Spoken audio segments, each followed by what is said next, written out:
The lattice of reflection by VMS. Solitude is the art of being fully present of the self and the world. Companionship amplifies this presence without diminishing it.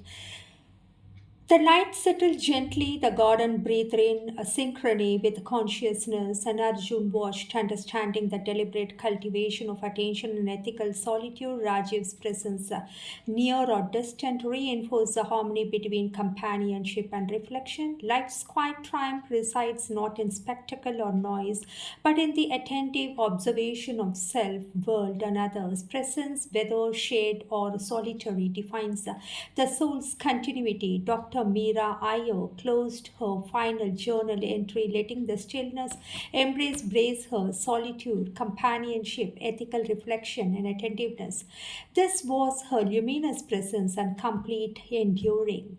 The chapter starts like shadows of youth and early awareness. The monsoon came with an abruptness that startled the senses, trenching the narrow streets of a childhood neighborhood in a sudden torrential intensity. Mira, perched on the low windowsill of the drawing room, watched rivulets of water snake down the pane, collecting dust, leaves, fragments of insects in a chaotic choreography that seemed to her young mind both arbitrary and meaningful. There was a rhythm to it, she thought, though she could not yet articulate it. Why? The candescence that mirrored the unseen, order of human thought, of memory, of ethical choice. Even then, she felt the subtle pull of attention and a fascination with observing not merely what was happening, but the currents beneath, the spaces between people, the weight of gesture, and the tremor of a sigh.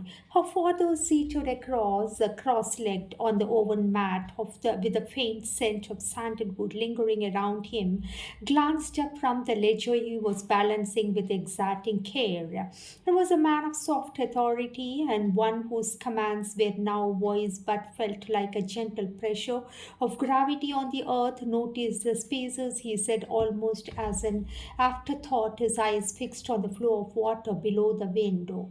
And that is where truth resides. Mira repeated the phrase in her mind, savoring its resonance. The spaces between words, between actions, between thought and the perception. These were not voids but luminous fields of potential, waiting for the delicate touch of observation to illuminate them.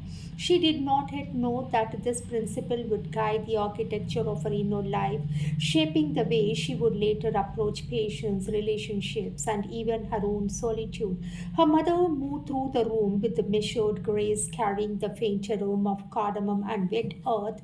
She arranged a small clay figurines on the windowsill, each gesture deliberate, each placement a microcosm of attention. Watch carefully, Mira, she whispered, not as a command but as an invitation. There is intelligence in quietness and power in subtlety. Mira nodded, observing the lesson, her gaze flickering between the figurines, the rain, and the undulating light. And school was a theater of observation. The corridors echoed with a cacophony of adolescent exuberance. It in the midst of chaos, Mira had learned to map human interaction with a precision that startled even her teachers. And every laugh, every tremor of anger or embarrassment was a variable in a complex system she studied instinctively. She discovered patterns, some gestures were universal, others idiosyncratic, but all carried meaning. Journals became more her sanctuary, filled with the sketches, cryptic notes, quotations from books she devoured, and reflections on what she witnessed. By the time she reached adolescence, Mira had cultivated a subtle poise, a presence that was attentive without intruding. She had learned to speak sparingly, to observe generously, to reflect upon not only what was said but what was deliberately left unsaid. Her notebook scrawled with careful handwriting, interspersed with poetry, philosophical aphorisms, and tiny sketches, recorded a life in parallel, the external life unfolding in school and home, and the internal life a landscape of alteration and attention, ethical inquiry, and emergent selfhood. One particular afternoon, the rain had ceased, leaving behind the pungent scent of wet soil and jasmine. Mira sat on the stone step outside the house, her notebook balanced on her knees, writing furiously as if it captured not merely memory but the essence of perception itself. The air was thick with humidity, and every breath seemed to carry echoes of her thoughts back to her in refracted pattern. She noted with precocious clarity. Observation is not passive, it is an active engagement with the continuum of life, requiring vigilance, patience, and ethical awareness. One cannot truly see without acknowledging responsibility. Her father appeared beside her, silent but present. Do you see it? He asked. She nodded, unsure if he meant the reflection of the sky in the puddles or the rhythm of her own mind, tracing invisible patterns. He did not elaborate. That was a lesson. Understanding often arrives without explanation, revealed through attentive presence. Books were portals into other minds. She read voraciously novels, philosophy, poetry, psychology. Words became more than symbols, they became lens through which to examine the architecture of human thought and emotion. She learned empathy not merely by experiencing her own feelings but by inhabiting the consciousness of others. Characters, real or fictional, become mirror which she observed moral choices, ethical lapses, courage, and frailty. It was also during this period she felt experience the subtle pangs of isolation, unlike the loneliness that came with neglect or exclusion. And this was a self directed solitude, a deliberate retreat into thought and observation. The other children played into noisy and the games of chases and laughter, while Mira lingered on the margin, notebook in hand, observing patterns of movement, speech, and gesture. Yet she did not feel deprived. She felt privileged. Solitude was a laboratory for the mind and a place where attention, reflection, and the ethical imagination could flourish without interference. Her earliest reflections on human interaction were marked by ethical inquiry intertwined with the aesthetic sensibility. She wrote, to observe is not merely to witness, it is to bear responsibility for understanding, and every gesture, every word carries consequences not only for the actor but for the observer who perceives it. Attention is a moral act. Seasons shifted, the monsoon gave way to the oppressive humidity of early summer, and then the dry, sharp clarity of winter. In each, Mira adapted her observation, how sunlight fell on the courtyard, how shadows stretched the twisted across walls, how people's temperaments shifted with the weather. Nature became both metaphor and mirror, a companion in a solitude, exercises of reflection. At home, there were other lessons. Her mother occasionally confided, you must learn to navigate the spaces between expectation and desire, Mira. That is where freedom resides. Mira tried to apply this insight in school, noticing the subtle dynamics of authority and rebellion, expectation and defiance, and she observed the smallest tremors of anxiety or longing in friends and teachers, noting them with meticulous care in her notebooks. Each observation became a study in ethical attentiveness, a rehearsal for the adult life she would one day lead. Evenings were for journaling, and Mira's handwriting, delicate and precise, traced both the events of the day and the inner architecture of perception. She reflected not only on what had occurred but on to reveal what human nature, morality, and attention. She discovered slowly the solitude was not merely a personal preference but a necessary condition for the cultivation of conscience itself. By the end of her adolescence, Mira had cultivated a deep clarity for reflection, a refined ethical sensibility, a nuanced appreciation for human complexity, and understanding that solitude is a tool, not deprivation. And she had learned early that with clarity and to be fully present in life requires both observation and restraint, attention and detachment, engagement and reflection. And it was in these principles nurtured among rain drenched streets, journals, and silent observation that the foundation of a later life, the professional, the personal, and the contemplative was laid. And the next chapter, it is about her love, marriage, and ethical partnership.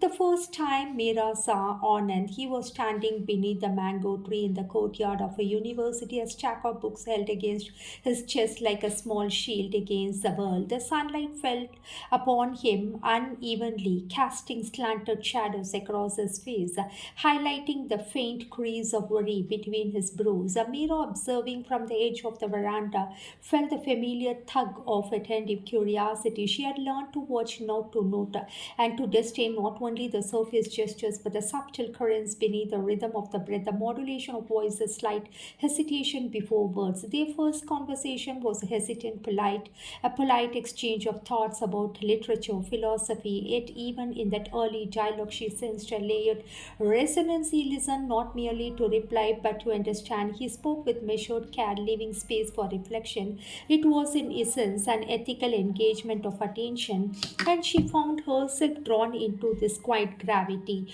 Love for Mira was never a conflagration of dramatic intensity. It was gentle, deliberate cultivation, a careful dance of presence and attunement, and Anand's attentiveness resonated with her own rhythms, and over time that resonance deepened. They shared silent meals, long walks under the dapple light of rain-laden clouds, and evenings where conversation flowed like a river measured by subtle currents rather than the torrents. And marriage, when it arrived, was both a continuation and a refinement of their attentiveness. It demanded negotiation, empathy, ethical engagement, daily life shopping in crowded markets, navigating family expectations, negotiating professional obligations, and became a laboratory of observation. And she learned to trace the architecture of compromise, understanding that love was not merely feeling but a practice of sustained attention, reflection, and ethical choice. And motherhood added both complexity and insight. Arjun arrived in the hush of a rainy day, rainy dawn. His first cry is a tremor of presence that rippled through the household. Nights of vigil become exercises in ethical patience. Each moment, each adjustment of blankets or bottle, a study in observing without imposing, nurturing without overwhelming. In those fragile early days, Mira observed herself with a meticulousness that was almost clinical, noting patterns of fatigue, emotional fluctuations, and instinctive response. Her journal became as her repository not only of memory but of ethical inquiry. To nurture is to observe is to bear responsibility. To bear responsibility is to cultivate attentiveness without intrusion. Every mundane task was imbued with reflection. Preparing breakfast, she noticed the subtle variations of sunlight on the countertop, the gentle curve of the steam rising from the kettle, and the faint rustle of leaves outside. Each observation was a meditation, a training in conscious presence, and the rehearsal for the larger ethical challenges of life. Her professional career as a psychologist intersected with a domestic life in profound ways. Every patient, whether grappling with grief or postpartum depression or marital tension or adolescent confusion, was a reflection of ethical engagement under duress. And she realized that the attentiveness she cultivated in observing Arjun, her son, and Anand, her husband, and herself was not merely useful, it was essential. Solitude, reflection, mindfulness were the tools of both personal and professional ethics. Attention lingered subtle but insistent, and Anand's work sometimes demanded long hours away from home. Family expectations occasionally clashed with professional obligations. Societal judgments hovered like thin, persistent shadows. Mira discovered early that ethical living required not only attentiveness to others but an unflinching awareness of one's own boundaries. To preserve her inner life, the swing in the pergola, the journals, the quiet meditations, she learned the delicate balance between giving and withholding, attending and withdrawing, presence and solitude. She also became aware of a shadow of vulnerability. Love and companionship, while enriching, carry the risk of dependence. The ethical challenge, she noted, is a journal on rainy evening was not to withdraw from but to integrate. Love without suffocating, presence without intrusion, attention without loss of self. This is the architecture of ethical partnership. Through these years, the interplay of solitude and companionship became increasingly nuanced. Anand's presence was a mirror, reflecting both her strengths and her anxieties. She learned that attention could be a form of love, and love could be practice of attentiveness. Companionship was not a remedy for loneliness; it was a canvas upon which the ethical and emotional self could be expressed, measured, and refined. Evenings often found her on the pergola, and Arjun asleep inside, journals open, reflecting on the subtleties of domestic and professional life. The swing creaked gently under her weight as she wrote, and companionship amplifies solitude rather than diminishes it. Presence does not erase selfhood, it illuminates it. Ethical love is measured in attention, not possession, and the first stirrings of Rajiv's presence were distant, almost imperceptible. A neighbor glimpsed through a window, a shadow at the edge of conversation. Its influence would eventually expand, testing the boundaries of her understanding of companionship, attention, the ethical engagement. For now, she focused on the immediate balancing her young family, professional obligations, and the cultivation of her inner life. Meera learned that life was a continuous exercise in observation and reflection, an ongoing negotiation of presence and absence. And marriage and motherhood were not merely states of being, they were disciplines in ethical attention, requiring courage, presence, and the philosophical awareness. And so, as the monsoon gave way to the first hesitant sunlight of spring, she sprung gently into the pergola, pen in hand, noting every nuance of the day, the laughter of her son, the measured attentiveness of her husband, the subtle rhythm of her own breath. Each observation, each reflection was an act of moral, emotional cultivation, a rehearsal for the more profound challenges of life that waited in decades to come. And the next chapter, it is about the birth of Arjuna and the responsibility of solitude. The first cry came in the hush of an indigo drenched dawn, its resonance threading through the quiet corridors of the hospital, and more importantly, threading through the delicate architecture. Meera's world. Arjuna had arrived, and with him came a torrent of attention, responsibility, reflection. She held him close, feeling the imperceptible pulse of life against her chest, sensing the infinite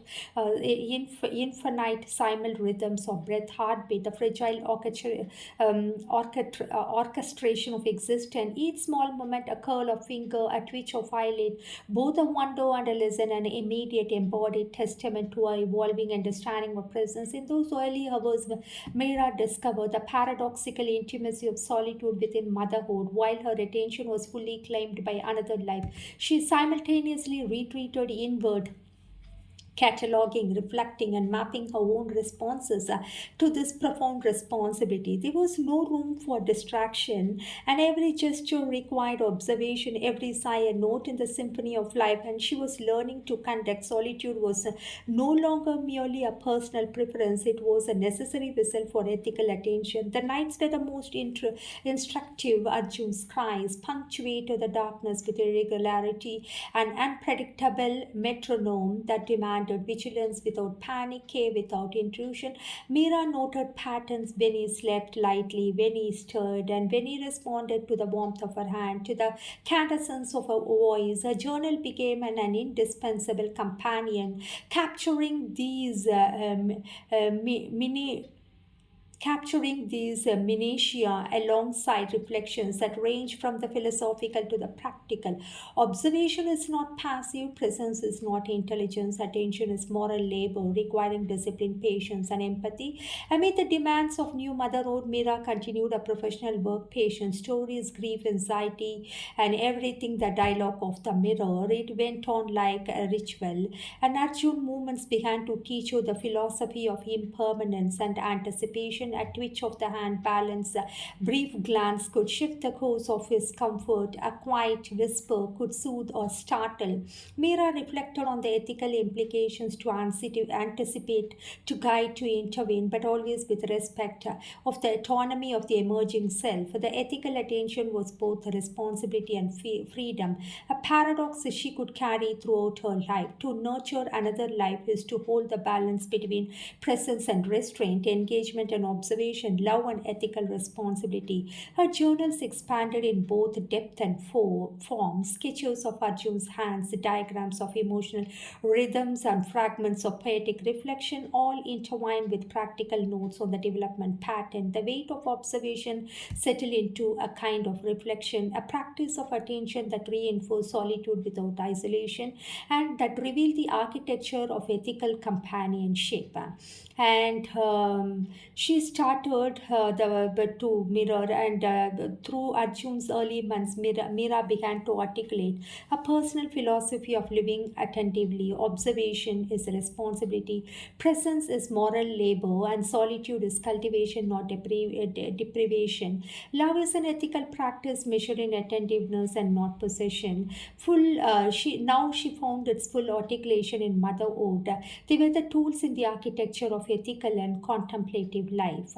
That life's profound lessons emerge not in dramatic upheaval but in the sustained attentive observation of the ordinary, the intimate, and the ethical. And so the early months she discovered first profound integration of solitude and relational responsibility, a lesson that would guide her for decades, and she could fully present with the surrendering autonomy. The companionship could amplify the things. Next, the foundation of solitude, the pergola, was more than architecture. It was a sanctuary, a lattice of shadow, the light that framed Mira's consciousness as much as it framed the garden beyond. Wooden beams polished by years of sun and monsoon and formed a geometric lattice, each beam's intersection a metaphor for worn contemplative lattice work, the delicate interplay of observation, reflection, ethical awareness. The sphinx suspended by wrought iron chains creaked gently under her weight as she settled into a journals arrayed neatly on the small teak table beside her. And it was in this space, with the koi pond glimmering below and bougainvillea spilling petals and like confetti across the mosaic floor, and that Mira first understood the discipline of solitude as both refuge and responsibility. She was alone yet profound connector to herself, to the rhythms of the natural world, to the subtle echoes of human life that permeated her garden. The monsoon had retreated, leaving behind a faint earthy fragrance. Faint drone of cicadas underscored the meditative quality of the morning. Solitude, she wrote in a journal, was not merely the absence of others, it was an active engagement with the thought, an observation, a sustained practice of ethical attention. In quiet, she traced her own patterns of response, her habitual judgments, and her emotional architecture. Even the sphinx motion became a meditation, forward and back, an oscillation that mirrored the inner rhythm of reflection and ethical calibration. Rajiv's presence, the neighbor, though not constant, had begun a ripple across the periphery of her consciousness. A neighbor by circumstance, a companion by philosophical resonance, he moved with unobtrusive attentiveness through the adjacent villa. There were moments when their glances met across that shade garden wall, the small notes exchanged, a subtle acknowledgments of mutual recognition. Their dialogues, rare, tentative, measured, explored solitude, aging, and the fear of social censure. Do you ever wonder, Rajiv said one late afternoon, leaning against the lattice work as she adjusted the swing, if solitude is merely a luxury of those who can afford to be alone?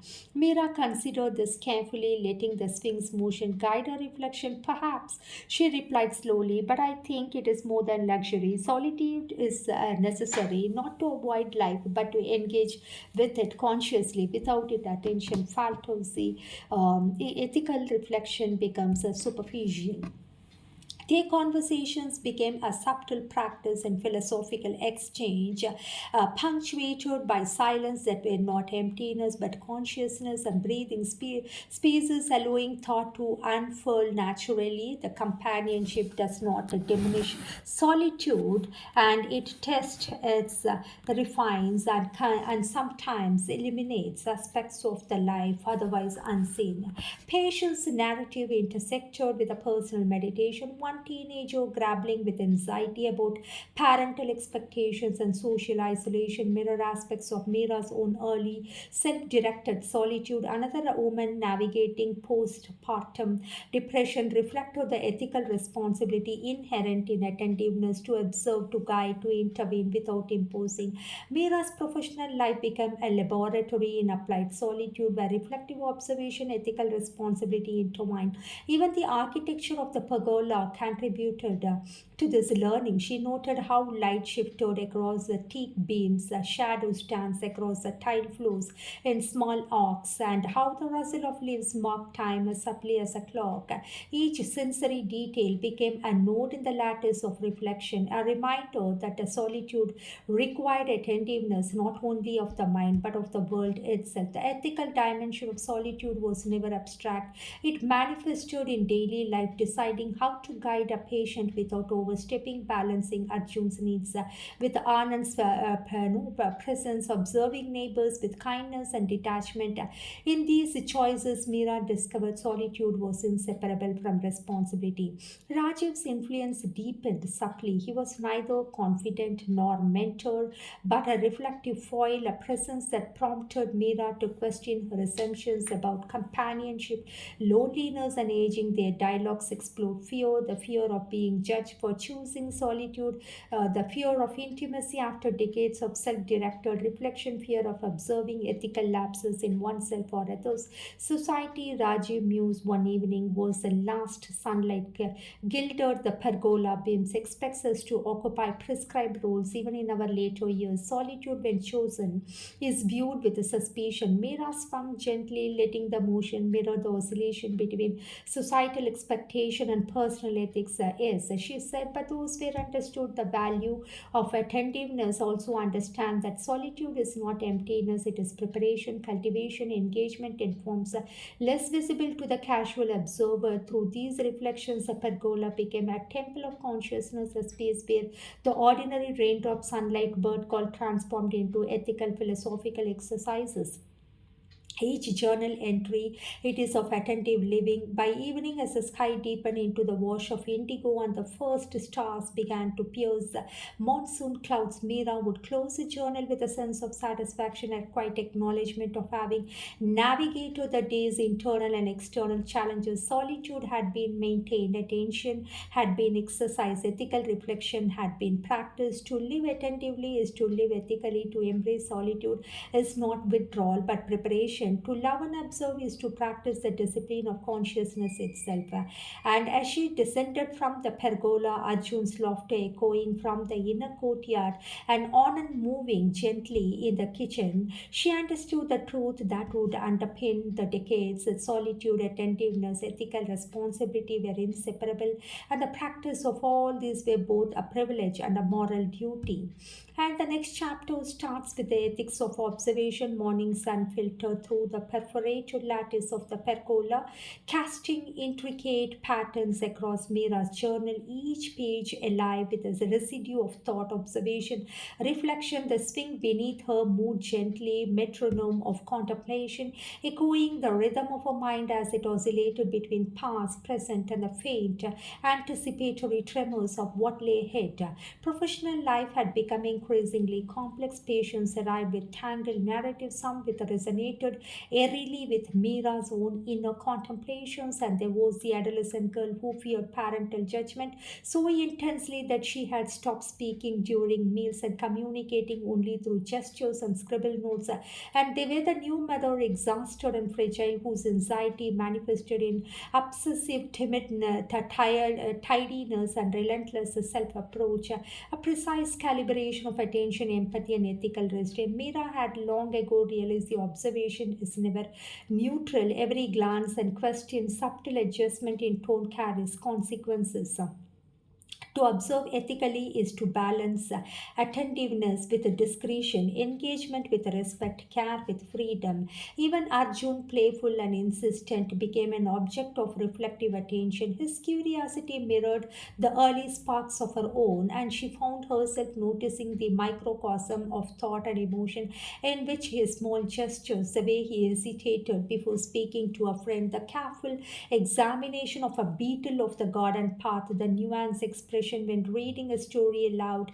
In observing him, she refined her understanding of developmental ethics, how to allow young consciousness to flourish without imposing adult percepts too rigidly, how to cultivate autonomy while ensuring safety, how to measure intervention. And Rajiv's presence continued to orbit these reflections, conversations, increasingly nuanced, to explore the moral dimension of aging, companionship, societal expectation. He spoke often of fear of judgment, fear of loneliness, ethical failure. People assume, he said one humid afternoon, leaning against the teak railing of the pergola, that living alone or choosing solitude is an act of withdrawal or eccentricity. They fail to see the ethical labor inherent in it, the constant negotiation of presence, the mindfulness required to observe without overwhelming, to reflect without retreating. Mira nodded, feeling the swing respond to her subtle motion, the creak like punctuation to thought. Yes, she said softly, solitude is not absence, it is cultivation. Observation is not merely watching, it is engagement with responsibility. The interplay between her professional and personal spheres grew more pronounced. Patience became mirrors, and ethical observation is inseparable from self reflection. Even the architecture of the pergola contributed attentiveness, and the tension persisted, subtle and deniable. The demands of motherhood, professional responsibility, ethical reflection sometimes collided, creating moments of internal friction. Rajiv, though physically distant, was a moral, philosophical presence that highlighted these tensions. Their conversation probed the boundaries between engagement and detachment, companionship and ethical solitude. To be alone, Rajiv said one evening, as rain began to drum softly on the pergola roof, is to confront the self without distraction.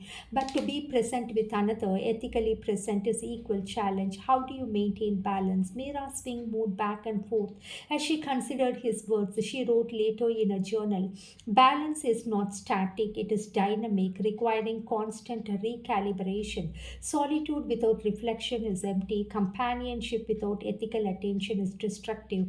The art lies in sustaining both.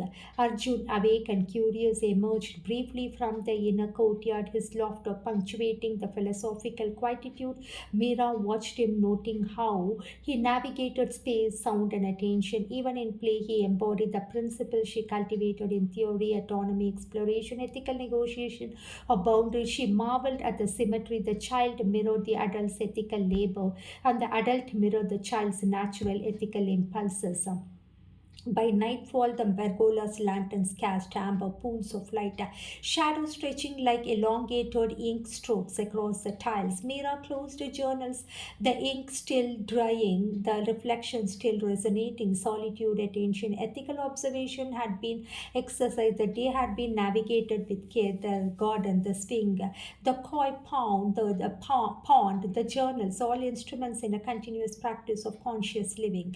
Observation is not passive, it is an act of moral presence. Solitude is not absence, it is cultivation. Engagement is not intrusion, it is a responsibility. And in that, cicadas sang their nocturnal chorus. Arjun slept on and moved quietly in the kitchen. Rajiv's presence lingered like a subtle chord of thought across the garden. Meera understood once more that solitude, ethical observation were inseparable, and their cultivation was a true work of life. And the pergola was both sanctuary and the classroom for her. And the intersection of the solitude, grief, and social expectation, late afternoon sun filtered through the lattice of pergola, cast fractured shadows across Mira's journal. Each line of ink a deliberate trace of consciousness. A gentle breeze carried the fragrance of wet earth and jasmine from the garden below, mingling with the faint aroma of tea and ink, and an olfactory tapestry that seemed to cradle her thoughts. She sat on the swing, gently rocking, feeling both physical cadence and the rhythmic oscillation in her mind as she reflected upon the subtle intricacies, solitude, grief, and often unspoken demands of social expectation. Grief had become an increasingly present companion in a professional and personal life among her patients, where the navigating profound loss of life myths and the death of a spouse, estrangement from a child, the quiet, unacknowledged mourning of years stolen by circumstances. Mira observed these experiences with a clinical precision and the ethical warmth. She noted that grief was rarely linear. It was a complex lattice of presence, absence, and moral reckoning. On one of her patients, older woman named Sumati, recently lost her husband. Society, impatient, prolonged mourning, pressed her to resume social role she was no longer equipped to inhabit. Sumati's fear of judgment, of isolation, emotional vulnerability resonated deeply with Meera. She recognized with a somber clarity that universal tension between inner necessity, out expectation, the way social pressures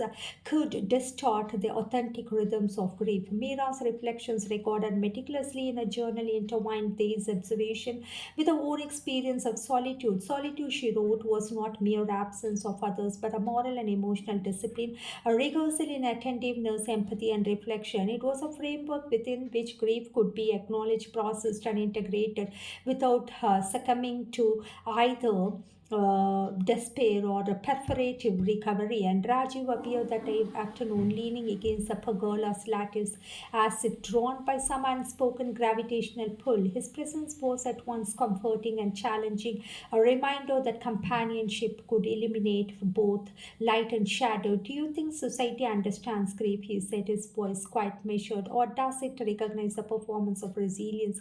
Mira considered the question carefully, allowing the swing to rock gently beneath her. Society, she said, values appearances over processes, and grief is messy and containable. Solitude allows for both acknowledgement and integration. It's a laboratory in which emotional reality can be examined without compromise. And Rajiv noted the faint crease of worry between his brows deepening as he watched the subtle play of light across his face. And yet he continued, expectation in relentless to be solitary is often viewed as eccentric, and to grieve at one's own pace as selfish. And yes, she replied, which is why ethical solitude is not a retreat but a practice. One must maintain presence with the self while negotiating the world's demands. Solitude without ethics risk narcissism. Presence without reflection risk compromise of selfhood. And the conversation lingered in the cool air, punctuated by distant bird calls and soft ripple of the koi pond. Mira made a careful note in a journal. Solitude is ethical labor, not intelligence. Grief is not absence of resilience, but an exercise in emotional precision. Social expectation is a mirror reflecting the dissonance between selfhood and imposed norms. Had domestic life continued to intersect with these reflections, Arjun, growing more aware of both his surroundings and his own emerging autonomy, began to test boundaries in subtle ways. Questions of fairness, curiosity about mortality, gentle probes into the emotional lives of those around him. Mira recognized in his inquiries the nascent ethical awareness of childhood, recognition that actions have consequences and attention carries responsibility. Solitude is not selfish. And Anand, her husband, and ever attentive yet unobtrusive, supported both their household and professional pursuits, modeling the integration of companionship with respect for ethical solitude. Together, they navigated both the ordinary, extraordinary challenges of domestic, professional life, aware that ethical living is a continuous calibration between self and other, presence and reflection, engagement and restraint. Yet tension persisted, subtle but undeniable. The societal expectation of constant sociability, implicit judgments regarding age and productivity, delicate negotiation of professional ethics created undercurrents, tested Mira's carefully cultivated solitude. And Rajiv's presence, philosophical attentive, highlighted this tension not as a disruption but an illumination, a lens through which the moral and psychology architecture of a life could be examined with unprecedented clarity. An evening descended, casting long shadows across the pergola. Lanterns flickered, drawing light into the lattice and throwing intricate patterns across the journal spread before her. She paused, penned, suspended, and reflected. Grief and solitude are not isolation, they are disciplines. Ethical observation requires presence, attentiveness, and patience, and companionship refines these qualities, but only when measured against integrity of self and clarity of thought. The cicada's nocturnal chorus rose in gentle crescendo, mingling with the distant hum of the neighborhood. Mira closed her journal, inhaling the heady mixture of wet earth, tea, and ink, and felt the subtle satisfaction of a day navigated with attention care. And in the stillness of that evening, the pergola became both a sanctuary and a mirror, reflecting the intertwining of solitude, grief, and social expectation, the triad that would continue to define the contours of Mira's life, thought, and professional practice. She understood with deliberate clarity solitude was never simply withdrawal, it was an active discipline, ethical engagement with self, others, and the world. And the swing, the journals, as the moonlight poured across the tiled mosaic of the pergola floor, Mira felt the deep resonance of continuity. The swing, the journals, the garden, and the lattice of light and shadow, all instruments in lifelong practice of attentive, ethical, and contemplative living. And the next chapter, like Larage's philosophical proximity, ethical echoes.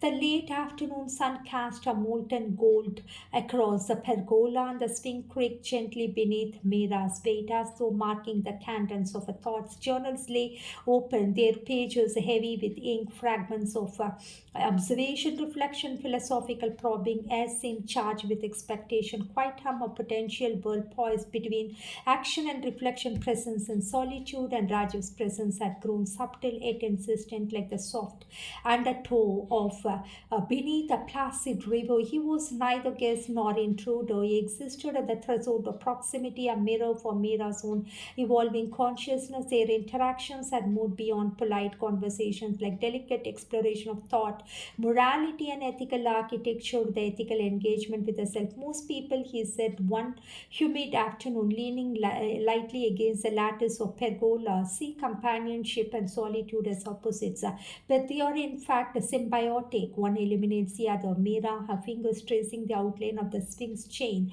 considered it. Yes, she said slowly, solitude allows the mind to expand, to reflect, to observe. Companionship challenges the mind to act, to engage, to integrate. Observation into relationship, both are necessary. Arjun's laughter, distant yet melodic, floated from the courtyard, a reminder of the constant interplay between domestic duty and reflective practice. Mira noted in a journal, presence and solitude are not mutually exclusive, they are dialectical. Each enhances the ethical capacity of the other, revealing the contours of selfhood and responsibility. Rajiv, in his quite philosophical way, became a sounding board of these reflections. He spoke of fear, fear of aging, and the compromise, and the social ostracism of choosing a life structured by reflection rather than obligation. And his subtle presence, fear, he said one evening, the sun blend into shades of amber across pergola, companionship, unexamined life. We must cultivate courage not by defying fear, but by attending it ethically. Mira nodded, the swing creaked, and their dialogues, measured, tentative, deliberate, became exercise in moral and emotional calibration. Rajiv's proximity highlighted the tension of companionship, risk of attachment, ethical demand of attentiveness, subtle negotiation between intimacy and autonomy. Companionship is a mirror. Mira recorded in a journal both strength and vulnerability. Solitude is a lens, clarifying perception, refining judgment, and a sustaining ethical engagement. Even the sensory world of the pergola contributed to these reflections. The lattice filtered the late sunlight into the pattern of the shifted imperceptibly of time. The pond simmered with the shadow of sky and the rustle of leaves and the cadence of rhythm, thought and beneath, and the breath, and the attention of the material world cultivated attention, ethical, emotional realities.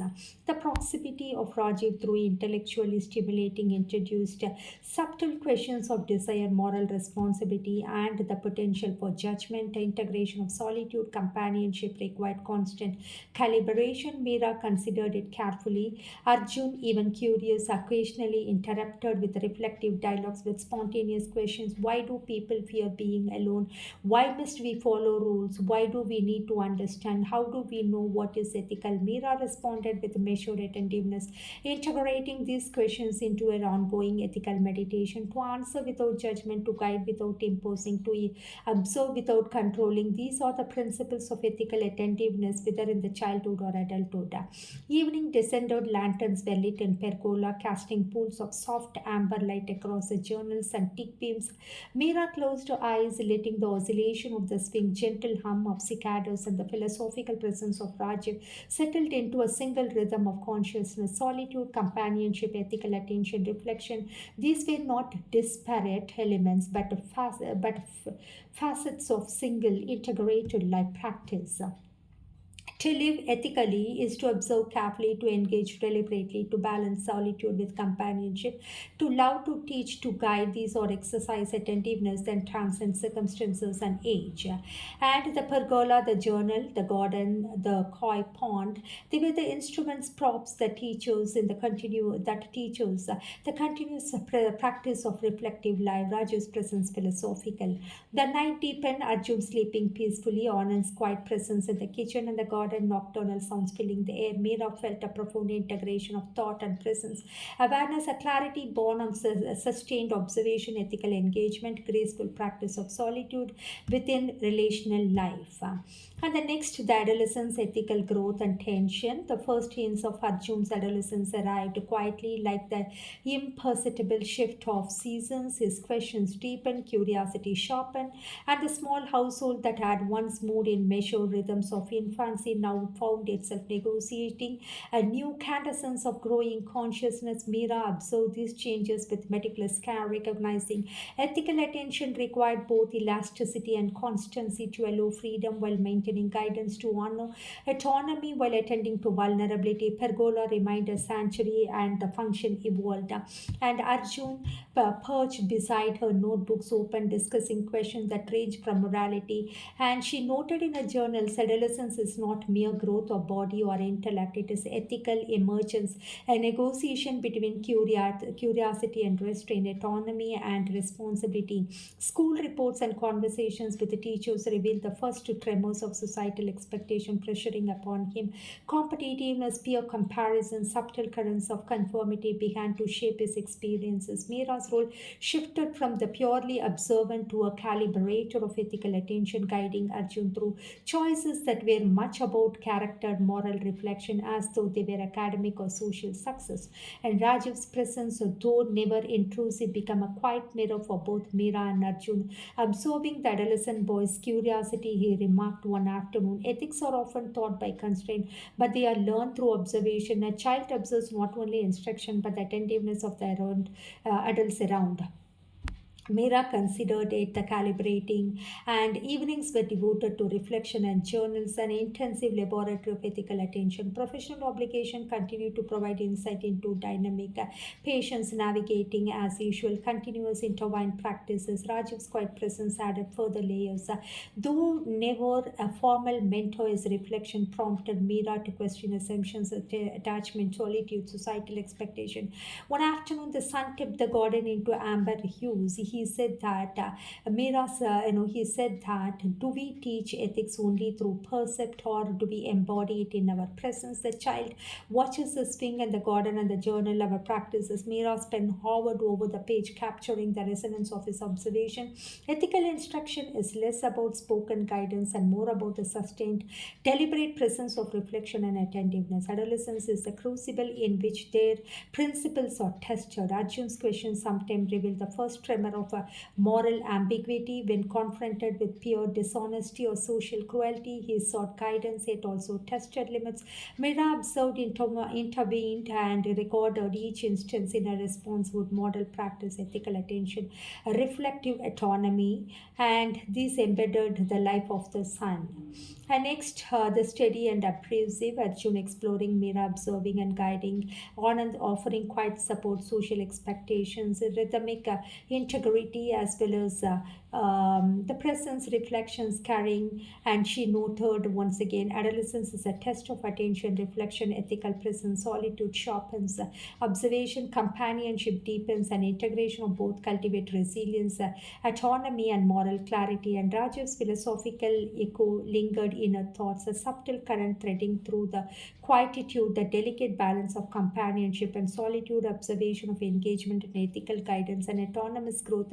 She realized with clarity that practice of ethical life is iterative, relational, and profoundly reflective, a continuum that bridges solitude, companionship, and moral education of the youth. And the next chapter, it is about the first ethical challenge. The first strings of moral complexity arrived not with fanfare but quietly, like the subtle tremor, became a monsoon storm. Arjun, now approaching early adolescence, and encountered a dilemma that would test both his emerging ethical framework, Mira's reflective. And the incident began with a seemingly trivial act. A classmate had lost a small but precious item, an heirloom pen. The Arjun had found it on the school ground. The choice, deceptively simple on the surface, quickly unfolded into a web of moral deliberation. Meera observed quietly, letting the swing beneath her respond moment. She did not rush for to understand the ethical attention and observation. All was of moral engagement. Arjun approached her, notebook clutched, hesitating at the threshold of the pergola. Mother, he began, his voice tentative yet insistent. I found the pen. Should I return it, or it might be or will I be in trouble? She watched him, noting the flicker of uncertainty in his gaze, the slight curl of his fingers around the notebook, the way his attention oscillated between her face and distance. She recognized in him the delicate interplay of curiosity, responsibility, and fear. Tell me what you feel, she said softly, inviting dialogue rather than prescription. Her approach mirrored the principle she had long cultivated, and then to guide, imposing without to observe without controlling, cultivate reflection. Arjun considered this carefully. I think it belongs to someone, but I don't know who. If I return it, they might be angry with me for touching it. If I keep it, it feels wrong. I don't know what to do. Mira nodded, letting the swim. Ethical decisions are rarely simple. They are not binary. You must weigh both consequences and intentions, observation and reflection as your tools.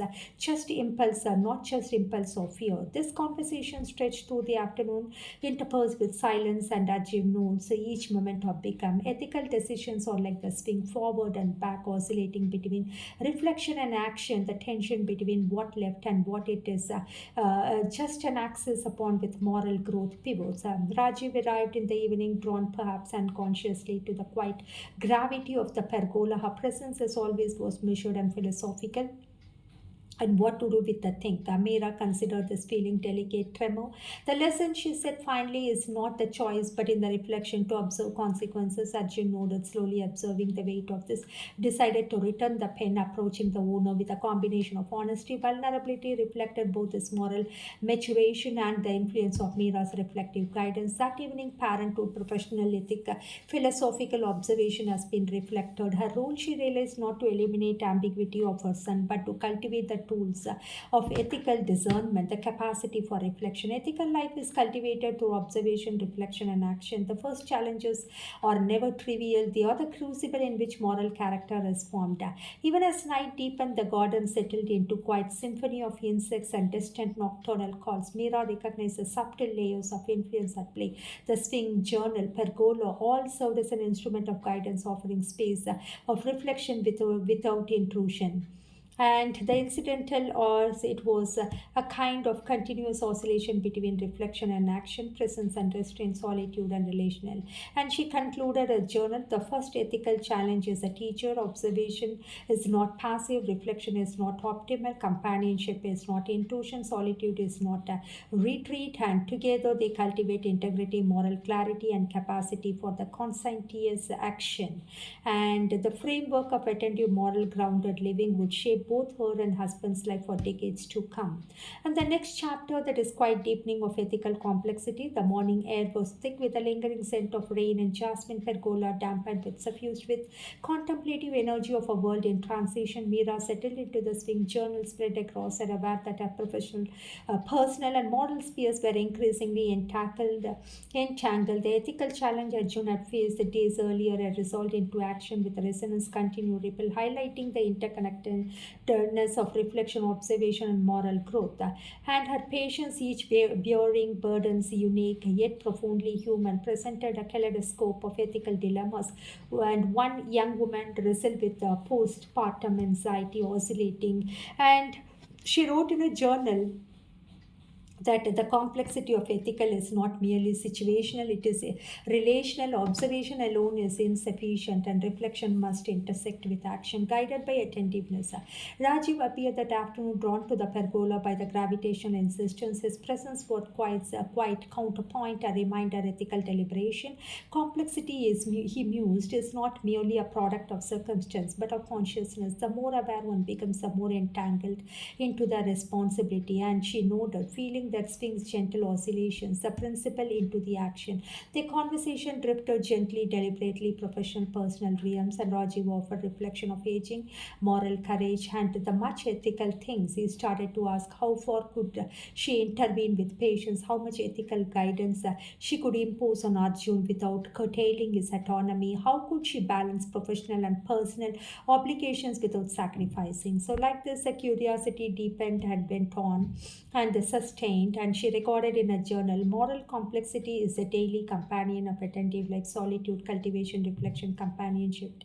Tested in application, ethical presence is neither passive nor immediate, it is sustained, deliberate, and relational. And the next chapter, it is quite more about the moral crisis. The late afternoon slanted pergola, soft, insistent Arjun, now firmly adolescence, encountered a moral challenge far more intricate than a prior trial. It was not an object lost or question of right or wrong in oscillation. It was a collision of loyalty, integrity, and social expectation. The incident Mira had meticulously incident aroused in a group work, appear under pressure to meet parental expectation, proposed manipulating the outcome of collaborative project. Arjun position between loyalty to friends and adherence to personal integrity wavered. He approached Mira, notebook pressed to his chest, a tremor in his arm betraying and the debate. Mother, he whispered, I don't know if I should speak. They said I tell the truth, that is be angry. Maybe it to include in that. Mira observed the ethical crucible of attention and the moral muscle of autonomy. Tell me what you feel. And I feel guilty, admitted, and afraid. And I also feel that if I stay silent, I'm betraying. And deeply in a rational and situational human way, she arrived and she replied. So together they discuss the nuances, about loyalty, integrity, responsibility, and what are the consequences of speaking the truth. What are the consequences of remaining silent? Which choice aligns with understanding of fairness and responsibility? Arjun considered these questions very clearly, and lastly, she wrote in her journal: moral cries are not obstacles but instruments of growth. Observation, reflection, and attentive guidance cultivate the capacity of ethical action. Fear is not an enemy, it is a marker of engagement, and integrity is measured in the willingness to act despite the discomfort. The way the solitude as a vessel for reflection, observation as a tool for ethical guidance, companionship as a mirror for moral complexity, adolescence as a crucible for moral growth. And moral cries are neither interruptions nor failures, they are essential instruments in the cultivation of integrity and awareness. And finally, the resolution, integration, reflection, and elegic solitude. Early evening settle in the pergola like a soft, deliberate pause. Air was tense with the scent of jasmine, residual warmth of the sun lingering in the mosaic tiles beneath the swing. Mira sat enveloped in the lattice of light and shadow, journal open, poised, capturing the things. The moral cry, small and large, has converged into curriculum of experiences, and she wrote in a journal, integration of reflection, action, and relational observation forms the architecture of ethical life. Solitude refines insight, companionship illuminates into application. Rajiv appeared once more leaning against, and he started his presence understated, yet profound, create a reflective tension, subtle interplay between observation and an engagement. Integration, he observed quietly, is not merely resolution, it is a conscious alignment of thought, action, and relational presence. And Mira understood all these things. She started to record that in a journal. Mira written to a journal capturing a final synthesis. The elegic solitude of reflective life is not loneliness, it is a space for cultivation of insight, of integrity, of a relational and ethical presence, the oscillation between observation, reflection, and action in the rhythm of life, and within it we discover both grace and moral clarity. And lastly, in quiet, she realized solitude has become an elegic instrument, and it is a lattice of existence rich with moral, emotional, and philosophical clarity. Lastly, the pergola awaited her like a patient, confident, lattice casting her shadows on the mosaic tiles. Journals lay open and to perceive through the reflection the quiet pulse of ethical attentiveness. Solitude is not withdrawal, it is a deliberate cultivation of presence, reflection, and moral attentiveness, and companionship and reflection coalesces here in the lattice of life. I repeat, solitude is not withdrawal, it is a deliberate cultivation of presence, reflection, and moral attentiveness. Companionship and reflection coalesces here in the lattice of life.